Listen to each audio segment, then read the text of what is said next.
আসসালামু আলাইকুম dear learners, কেমন আছো তোমরা? আমরা আসলে এতদিন বিভিন্ন বিষয় নিয়ে পদার্থবিজ্ঞানে আলোচনা করছিলাম।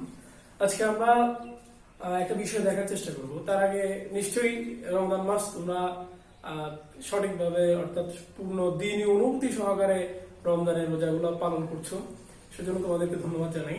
আল্লাহ রাব্বুল আলামিন আমাদেরকে মানুষ হিসেবে দুনিয়াতে যে আমরা ভুল ভ্রান্তিগুলো করে থাকি সেই ভুল ভ্রান্তিগুলো থেকে বিরত থাকার জন্য যে প্র্যাকটিস গড়ে তোলার প্রয়োজন, সেই প্র্যাকটিস গড়ে তোলার অন্যতম একটা মাধ্যম হিসেবে রমজান মাস আমাদের জন্য দিয়েছেন। আজকে এই রমজানের দিনে আমি তোমাদের সামনে একটা টপিকস বা বিষয় নিয়ে আসছি।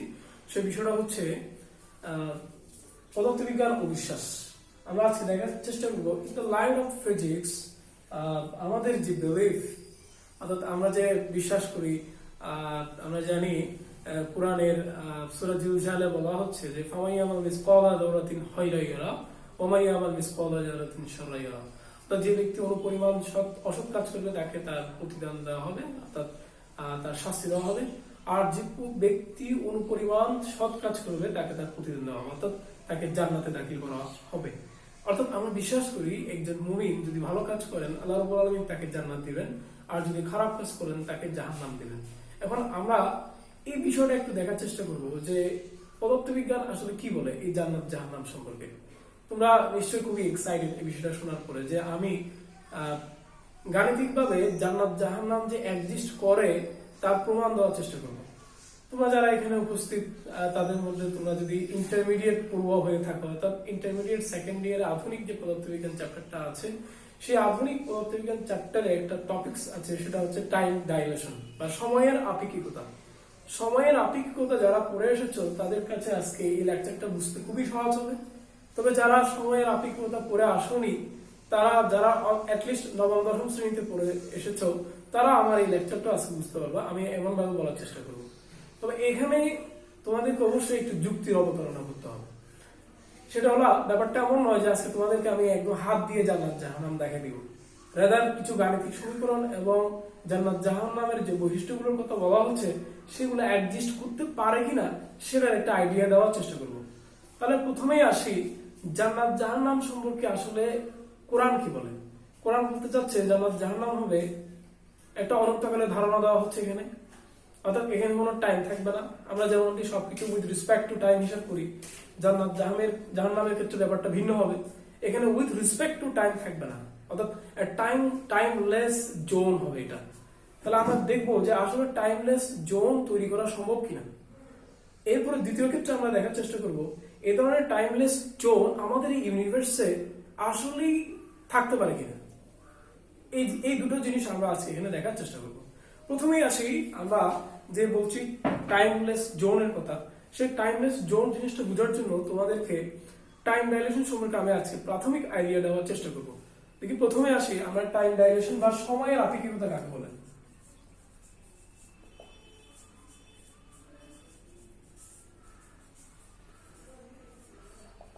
খুব সহজ এবং প্রিসাইজ ডেফিনিশন হচ্ছে সময়ের আপেক্ষিকতা গতিশীল ঘড়ির সময় ব্যবধান, গতিশীল ঘড়ির সময় ব্যবধান স্থির ঘড়ির সময় ব্যবধান অপেক্ষা বেশি হবে। সময় ব্যবধান অপেক্ষা বেশি হবে।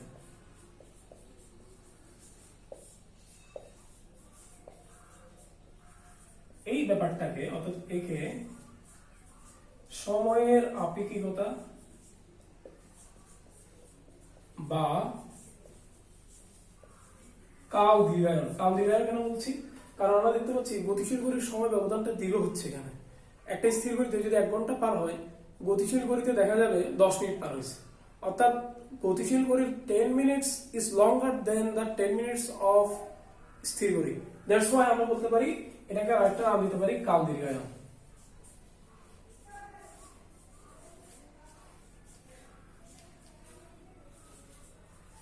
আমরা পদার্থবিজ্ঞানে, অর্থাৎ ইন্টারমিডিয়েট সেকেন্ড ইয়ারে তোমার এই চ্যাপ্টারে, আধুনিক পদার্থবিজ্ঞান চ্যাপ্টারে এই সময় আপেক্ষিকতার একটা সমীকরণ বের করেছি। আমি সেই সমীকরণটা তোমাদের সামনে লিখবো। সমীকরণটা হচ্ছে T = T0 / 1 minus V square by C square. তোমরা যদি এখন আমাকে জিজ্ঞেস করো এই সমীকরণটা কিভাবে আসছে, সেই প্রশ্ন উত্তর আমি এখন তোমাদের দিব না, রাদা তোমাদেরকে আমি বলবো সেকেন্ড ইয়ার পর্যন্ত অপেক্ষা করতে।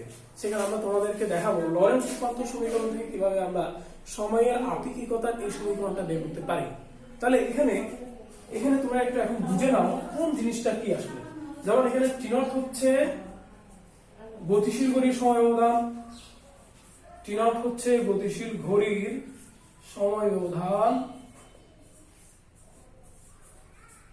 আর টি হচ্ছে স্থির ঘড়ির সময় ব্যবধান,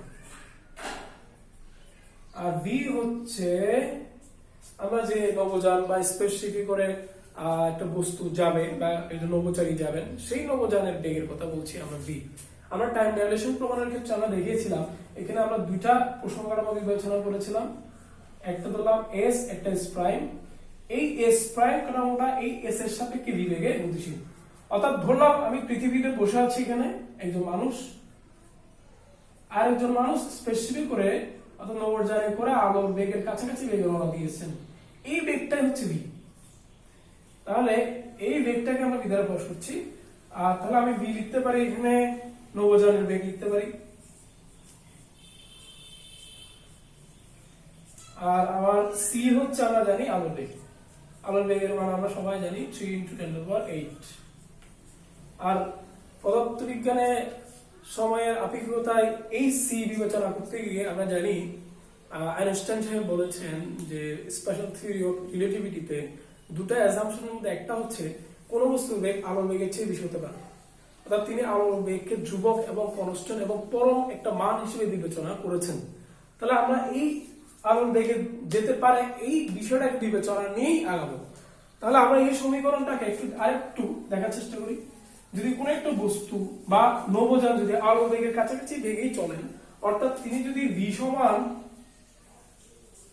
0.99 সি বেগে ছুটতে পারেন, তাহলে আমরা দেখি এই টি এবং টি0 এর মধ্যে সম্পর্ক কি দাঁড়ায়।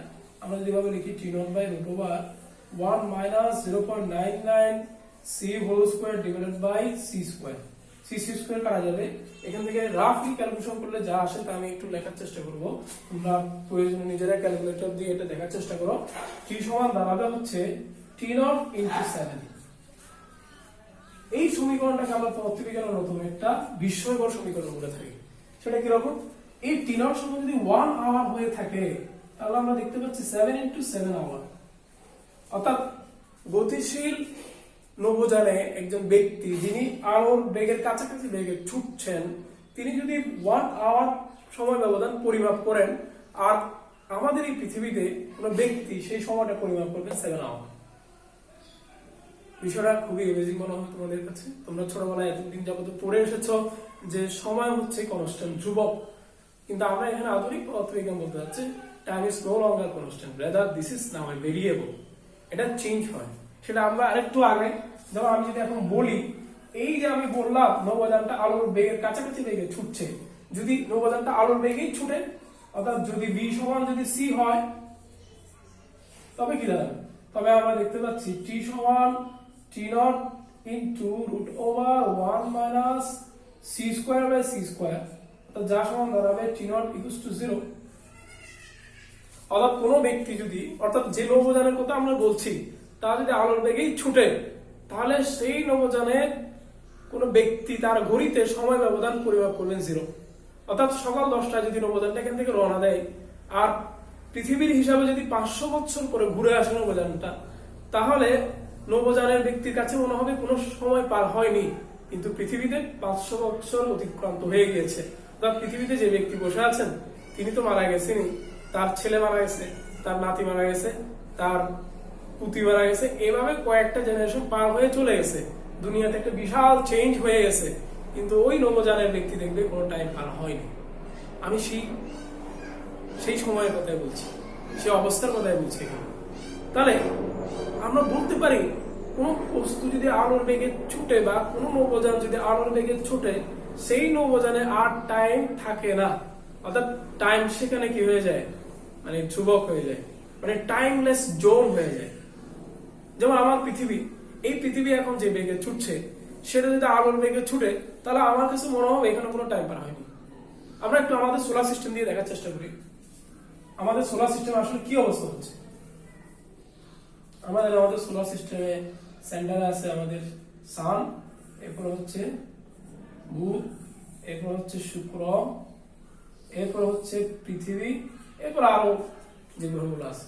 আমরা জানি এই যে গ্রহগুলোর বেগের সমীকরণ v সমান √gm বাই ডিসটেন্স। এই m হচ্ছে মাস অফ দ্য সান আর d হচ্ছে সূর্য থেকে গ্রহগুলোর দূরত্ব।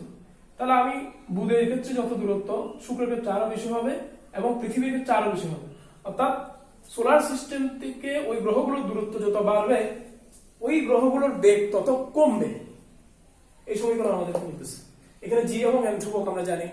তাহলে যত বেশি বেগ কমবে, অর্থাৎ এই গ্রহগুলোর মধ্যে আপেক্ষিক বেগ আছে, তো আপেক্ষিক বেগ থাকার কারণে এটার বেগ বেশি হবে, এটার বেগ কম হবে একটু, এটার বেগ একটু কম হবে। অর্থাৎ পৃথিবী যদি আমাদের সময় ব্যবধানটা হয় 1 আওয়ার, বেগ বেশি হওয়ার কারণে বুধ এবং শুক্রের সময় ব্যবধানটা আরো কম পরিমাপ করবে। অর্থাৎ বুধ এবং শুক্রের সময় ব্যবধানটা আরো কম পরিমাপ করলে কত হবে, ধরলাম বুধ হবে 0.5 আওয়ার আর আমাদের শুক্র হবে 0.8 আওয়ার। আর মার্স যেহেতু আমাদের চেয়ে আরো কম বেগে চলে, সেজন্য এই সময় ব্যবধানটা হবে হয়তোবা ধরে নিলাম 1.2 আওয়ার। অর্থাৎ সময় ব্যবধান is not constant, rather this is changing. এখন আমি যদি বলি, অর্থাৎ আমি এই ধারণা তোমাদের দেওয়ার চেষ্টা করলাম যে আমাদের টাইমলেস জোন থাকা পসিবল এবং টাইম ইজ ভেরিয়েবল।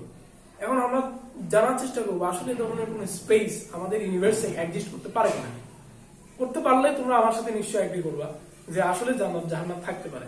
দেখা যায় এখন আমরা আমাদের ইউনিভার্স সম্পর্কে কতদূর জানি। বিজ্ঞানীরা বলতে পারছে যে আমরা আমাদের ইউনিভার্স সম্পর্কে মাত্র 4% জানি, আমাদের 96% আননোন। আমার মনে হয় না এটা 4% হবে, কারণ আমরা আমাদের যে সোলার সিস্টেম আছে সেই সোলার সিস্টেমের বুধ এবং শুক্র সম্পর্কে খুব বেশি ধারণা পাই না। আমরা আমাদের পৃথিবীতে আছি, এর পার্শ্ববর্তী যে গ্রহটা আছে তোমরা জানো মার্স অর্থাৎ মঙ্গল, সেই গ্রহ সম্পর্কে জানার জন্য আমরা 2015 সালে কিউরিওসিটি নামে একটা নভোযান প্রেরণ করেছিলাম। এই নভোযানগুলো এবং অন্য স্পেসিফিকগুলো আমাদের এই তথ্যগুলো দেওয়ার চেষ্টা করছে যে এখানে প্রাণের অস্তিত্ব আছে কিনা বা এখানে লাইফ সার্ভাইভ করতে পারবে কিনা। তাহলে এই পার্শ্ববর্তী যে আলফা সেন্টারেও আমাদের নক্ষত্রগুলো আছে, এছাড়া আমাদের গ্যালাক্সিতে যে বলা হচ্ছে অ্যারাউন্ড 10 কোটি বিলিয়ন 10 কোটি পরিমাণ স্টার থাকা পসিবল, সেই স্টারগুলো সম্পর্কে কি আমাদের কোনো আইডিয়া আছে? আধুনিক পদার্থবিজ্ঞান অর্থাৎ অ্যাস্ট্রোনমি এবং কসমোলজি আমাদেরকে ধারণা দেয় যে আমাদের যে মিল্কি ওয়ে গ্যালাক্সি অনেকটা দেখতে একটু সর্পিল আকার, তোমরা জানো, সেই মিল্কি ওয়ে গ্যালাক্সির একটু আউটার শেলের দিকে যে স্টারগুলো আছে সেগুলো এত প্রচন্ড স্পিডে আলোর বেগের কাছাকাছি বলা হয় ঘুরছে যে মনে হয় এরা স্পর্শ বরাবর ছিটকে পড়বে, কিন্তু স্ট্রং ম্যাগনেটিক ফিল্ড এগুলোকে তার অরবিট বরাবর কি করেছে, আটকে রেখেছে। তাহলে আমি এই কথা বলতে যাচ্ছি যে আমরা আসলে কত কম জানি। যেহেতু আমরা তাহলে এখান থেকে আমরা এই আইডিয়াটা করতে পারি যে আমাদের গ্যালাক্সির আউটার শেলে যে স্টারগুলো আছে বা অন্য কোনো গ্যালাক্সিতে যে স্টারগুলো আছে সেখানে এরকম টাইমলেস জোন থাকা পসিবল, খুবই সম্ভব। এটা অনেকে চিন্তা করতেছে যে যদি আলোর বেগে যদি কোনো একটা স্টার ঘুরে এবং প্ল্যানেট গুলো ঘুরে তাহলে এখানে মানুষ কিভাবে থাকবে। তোমরা জানো আমাদের পৃথিবী অলরেডি 30 কিলোমিটার পার সেকেন্ড বেগে ঘুরে। 30 কিলোমিটার পার সেকেন্ড বেগে আমাদের এই পৃথিবী ঘুরছে, আমি কি বুঝতে পারছি? আমার সামনে যদি একটা 30 কিলোমিটার পার সেকেন্ড মানে 1 সেকেন্ডে 30 কিলোমিটার যায়, এমন একটা যদি গাড়ি যদি যায়, সিচুয়েশন কি হবে, কেমন মনে হবে? তাহলে আমার এই পৃথিবী যদি আলোর বেগে ঘুরে আমার কি আসে যায়, আমার তো কোনো খবর হবে না। ঠিক তেমনি আমি বলতে চাচ্ছি আমাদের ইউনিভার্স আসলে এই ধরনের প্ল্যানেট বা স্টার থাকা পসিবল যেটা আলোর বেগের কাছাকাছি বা আলোর বেগে ঘুরছে, অর্থাৎ যেখানে টাইমলেস একটা জোন ক্রিয়েট হতে পারে, যেখানে একটা অনন্তকাল সৃষ্টি হতে পারে। আল্লাহ রসুল একটা হাদিস দিয়ে আমি তোমাদের বলতে চাই।